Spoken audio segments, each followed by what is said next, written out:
이 세상에서 제일 불행한 일은 바로 나 자신을 괜찮다고 여기지 못하는 것입니다. 더 불행한 일은 나에게 괜찮다고 말해줄 수 있는 주변 사람도 없다는 것입니다. 원래 사람은 괜찮은 사람으로 창조되었습니다. 학교 성적이 나쁜 사람이든 돈이 없는 사람이든 일을 못하는 사람이든 있는 그대로 행복하게 살 수 있도록 만들었다는 뜻입니다. 그런데 주변에서 수학을 못하면 안 된다. 운동신경이 둔하다. 일을 왜 이것밖에 못하냐 등의 소리를 들으면서 점차 자신이 괜찮지 않다고 생각하게 되는 것입니다. 괜찮다고 생각하며 사는 사람, 그리고 괜찮지 않다고 생각하는 사람의 인생은 전혀 다르게 전개됩니다. 자신의 머리로 생각했든 누군가에 의해 그런 생각이 심어졌던 간에 그렇지 않다고 생각해서 손해를 보는 건 결국 나 자신입니다. 우리의 자녀들은 모두 나는 괜찮다고 느끼며 괜찮은 아이로 태어납니다.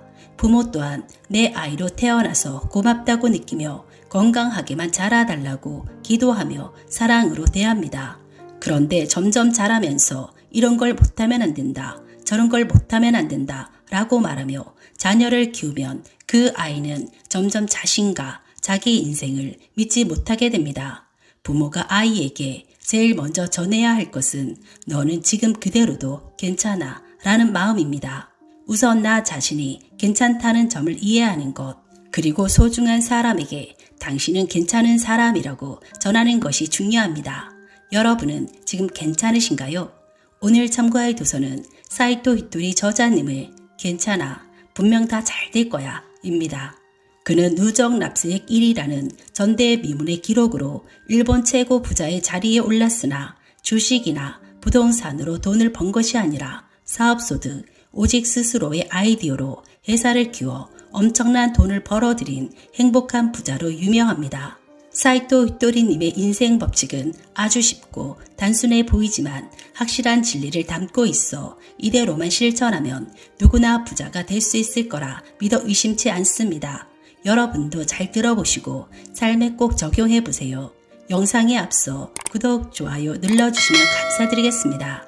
첫 번째, 함께하는 사람의 진동수를 올리는 사람이 되자. 사이토 히토리님은 성공하는 사람과 실패하는 사람은 무슨 차이가 있나요? 라고 묻는다면 성공하는 사람에게는 성공의 진동수가 있다는 점이 다르다고 답한다고 합니다. 모든 사물에는 고유의 진동수가 있는데 오직 사람만이 그 진동수를 바꿀 수 있다는 점입니다. 기대감으로 가슴이 뛰고 즐거우면 진동수가 올라가는데 진동수가 높은 사람은 뭘 해도 성공합니다. 반대로 이 진동수를 내리게 되면 이상한 사람과 엮이게 되는 등 좋지 않은 일이 발생합니다. 흔히 직장에서 상사에게 혼이 났을 때 또는 자녀가 학교 성적이 낮게 나왔을 때 풀이 죽게 됩니다. 풀이 죽는 행위 자체가 바로 진동수가 떨어지는 것이고 문제는 풀이 죽는 본인에게 나쁜 일이 일어나며 나에게만 안 좋은 일이 생기는 것입니다. 남들이 보기에 성격도 좋지 않은데 하는 일마다 잘 되는 사람이 있습니다. 그런 사람을 보면 진동수가 높은 경향이 있습니다. 성공을 하기 위해서는 성격보다 더 중요한 것이 진동수입니다. 사이토 히토리님이 조언하는 진동수를 올리는 방법에는 여러 가지가 있습니다. 다소 빠르게 움직이는 교통수단을 이용하거나 빨리 걷거나 혹은 일 처리 속도를 높이는 등의 자신의 행동을 좀 더 빠르게 하는 것은 진동수를 높일 수 있는 방법입니다. 또한 큰 소리로 말을 하고 멋을 내거나 맛있는 음식을 먹거나 허세라도 좋으니 기운 넘치는 말, 긍정적인 언어를 사용하는 것이 이 모든 것이 진동수를 올리는 방법입니다. 많은 사람들이 나쁜 일이 생겼을 때 자기 진동수를 떨어뜨리는 버릇이 있습니다. 그러나 사람들은 진동수가 낮은 사람과 함께하고 싶어 하지 않습니다. 이는 직장에서나 가정에서 모든 관계에서 해당됩니다. 사이토 히토리님은 많은 사람들이 그를 만나고 싶어 하는 이유도 그와 만나면 진동수가 올라가기 때문이라고 합니다. 나의 진동수를 떨어뜨리는 사고방식을 진동수를 높이는 사고방식으로 전환해야 합니다. 진동수를 올리는 것, 그것이야말로 최고의 성공 방법입니다. 리더들 중에는 얼굴에 늘 설레임이 가득하고 밝은 표정을 하고 있는 리더가 있는 반면 늘 무표정한 얼굴에 화가 난 듯한 표정을 하고 있는 리더가 있습니다. 리더로 있는 누군가의 사례입니다. 얼마 전 개인적으로 정말 너무 힘든 일이 있어서 얼굴 표정이 썩은 상태로 일주일 동안 회사에 출근을 했었다고 합니다. 그렇게 3일을 지나고 보니 어느 순간 직원들 표정이 그와 다 똑같아지기 시작하며 모두들 본인의 눈치를 보고 있다는 걸 알게 되었습니다. 그들은 업무적인 컨펌을 받는 것은 물론 심지어 말을 거는 것조차도 눈치를 보는 거였습니다. 그걸 느낀 다음 날부터 설레고 즐거운 표정으로 인사를 하니 그때부터 컨펌 받으러 10분에 한 번씩 들어오고 편하게 말하고 농담하고 그러다 보니 회사가 다시 잘 될 수밖에 없었다고 합니다. 나의 상태가 안 좋으면 다른 사람한테도 영향을 주지만 나에게 가장 큰 영향을 줍니다. 아침에 상태가 좋으면 하루가 즐겁고 나와 함께하는 주위 사람, 업무에조차도 엄청난 영향력을 줍니다. 내 삶의 감사함을 채우며 기대와 설레임으로 채워보세요. 난 어제의 나보다 오늘 더 발전하는 나를 만들겠어. 난 이 책을 읽으며 어제보다 훨씬 더 나아질 거야.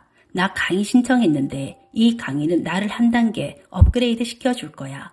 매력이 없는 사람은 남의 결점만 찾아내고 진동수를 떨어뜨리는 행동만 하지만 멋진 사람은 서로의 진동수를 올려주는 그런 사람입니다. 두 번째, 작은 트럭은 페라리가 될 필요가 없다. 세상에는 특별한 일을 할 줄 아는 사람도 있고 못하는 사람도 있습니다. 체조 선수 중에는 공중 3회전을 할 수 있는 사람도 있고 제주 넘기밖에 못하는 평범한 사람도 있습니다.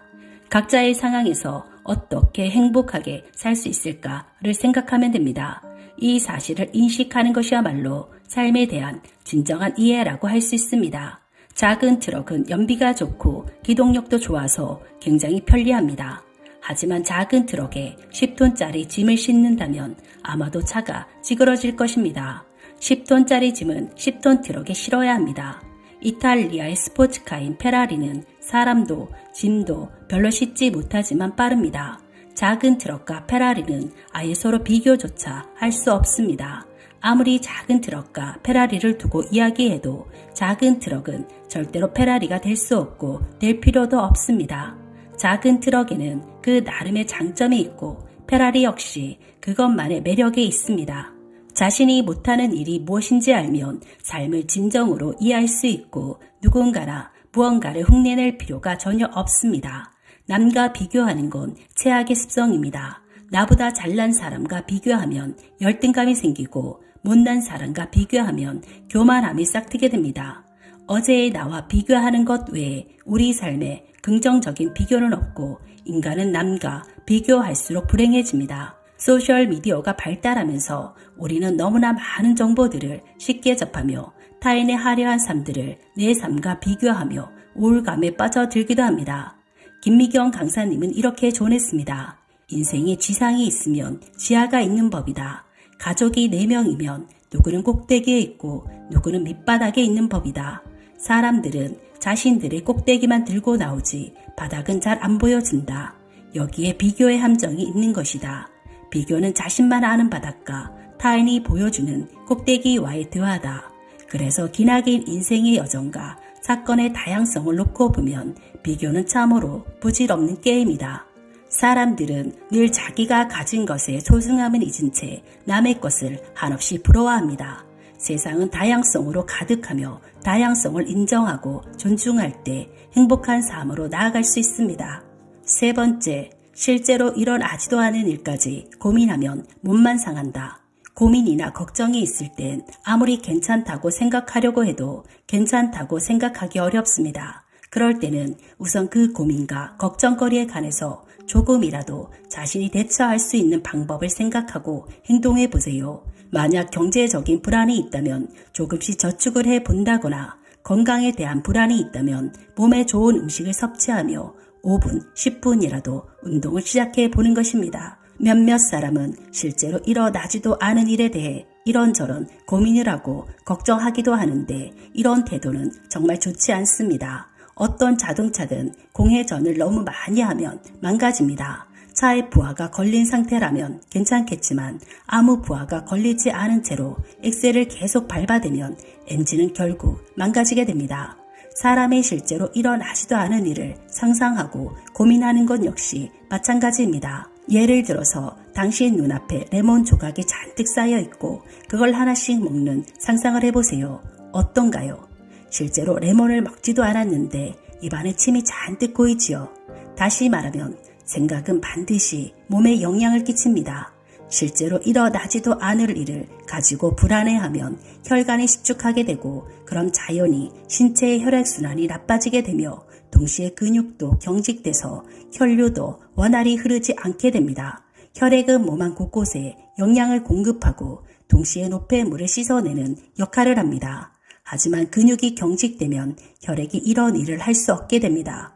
그래서 몸의 상태가 안 좋아지고 약한 곳에 독이 쌓이고 그것이 결국 병의 원인이 됩니다. 우리가 걱정하는 일의 96%는 우리가 제어할 수 없는 쓸데없는 걱정이라는 것입니다.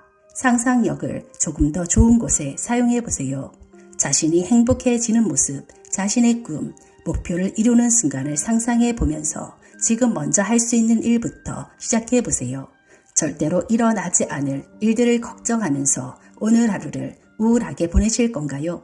선택은 여러분의 몫입니다. 좋은 말을 자주 하면 행복해지고 나쁜 말을 자주 하면 불행해집니다. 이처럼 세상은 아주 단순하게 흘러갑니다. 좋은 말을 습관화해 보세요. 정말 감사합니다. 나는 참 행복해. 못할 것도 없지. 난 참 풍족해.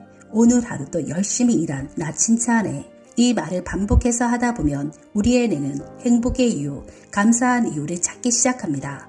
인간의 뇌는 부정의 개념을 이해하지 못합니다. 뇌한데 어떤 것을 하지 말라고 하게 되면 오히려 강조하는 효과가 나타나게 됩니다. 사이토 이토리님은 자신에게 늘 이렇게 칭찬을 한다고 합니다. 사이토 이토리, 넌 정말 대단하구나. 원래 이 나이가 되면 공부하러 가지 않는데 굳이 찾아가서 공부까지 하다니 라고 말이지요. 칭찬은 고래도 춤추게 합니다. 칭찬을 받고 싶어하는 사람은 많아도 칭찬하는 사람은 생각보다 많지 않습니다. 마음속에 생각은 하고 있어도 생각만큼 입 밖으로 꺼내어 표현하는 것에 익숙하지 않기 때문입니다. 다른 사람을 칭찬하는 것 못지않게 중요한 것이 자신을 칭찬하는 것이고 자신을 칭찬할 수 없는 사람은 다른 사람도 칭찬하지 못합니다. 난 특별히 잘하는 것도 없어서 칭찬할 것이 없는데 라고 말할 수 있습니다.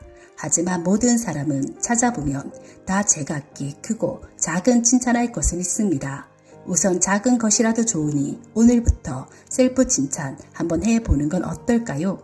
끝까지 시청해주셔서 감사합니다. 구독, 좋아요는 제게 큰 힘이 됩니다. 여러분의 성공과 행복을 기원합니다.